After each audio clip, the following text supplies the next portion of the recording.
নারকেলের খোসা দিয়ে তৈরি করা হচ্ছে মালা। মাগুরা জেলার হাতে গোনা কয়েকটি পরিবার এখনো তৈরি করছেন নারকেলের খোসা দিয়ে মালা। তা ব্যবহৃত হয় ফ্যাশন ডিজাইন ও ধর্মীয় অনুষ্ঠানে, আর তা থেকে চলছে তাদের জীবন ও জীবিকা। আর এই নারকেলের খোসার মালা এখন দেশের কোন্ডি পেরিয়ে রপ্তানি হচ্ছে ইউরোপ, আমেরিকা সহ এশিয়ার বিভিন্ন দেশে। আর এই নারকেলের খোসা দিয়ে কিভাবে মালা তৈরি করা হয় তা দেখাবো আজকের এই ভিডিওতে। তো দর্শক বন্ধুরা, ভিডিওটি না টেনে শেষ পর্যন্ত দেখুন। বৌদি, গাছ থেকে একটা ঝুনো নারকেল পেয়ে আসছি, এটাতে একটা মালা তৈরি করতে হবে। আপনি কি তৈরি করতে পারবেন? পারবো। পারবেন? পারবো। তাহলে নেন, একটা আমাদেরকে একটা মালা তৈরি করে দেন আজকে। আপনারা বসেন, নিচ্ছি।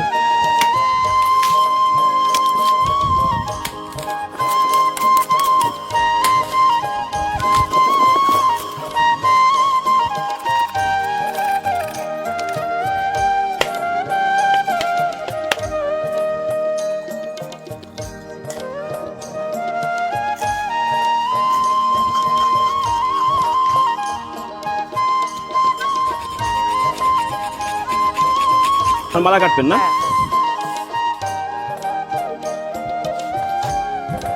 এটা কি লাগাচ্ছেন?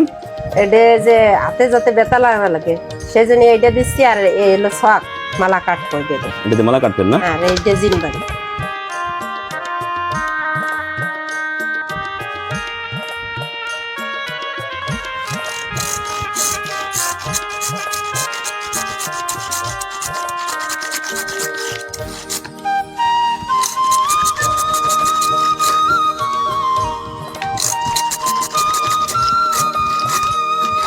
নারকেলের মালাগুলো কাটতে একটু পরিশ্রম বেশি, বেশি কষ্ট।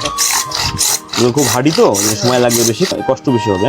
হ্যাঁ, এগুলো বিক্রি করতেও কষ্ট করে বিক্রি করে। এগুলো চাহিদা মার্কেটে বেশি। হ্যাঁ, এগুলো কি মালা ভিতরে? হ্যাঁ, এগুলো ঝাড়া লাগবে। হ্যাঁ, এগুলো ঝাড়া লাগবে, ঝাড়িয়ে পরিষ্কার করে।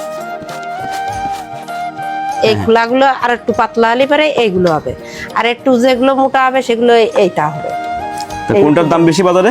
মোটাগুলো এটা 80 টাকা পাইকারি চলবে। আচ্ছা আচ্ছা, হ্যাঁ হ্যাঁ। আর এইগুলো এইরকম হলে পরে মালা চলবে 50 টাকা পিস। 50 করে পিস? হ্যাঁ। ঠিক আছে, একটা বানান দেখি আমরা।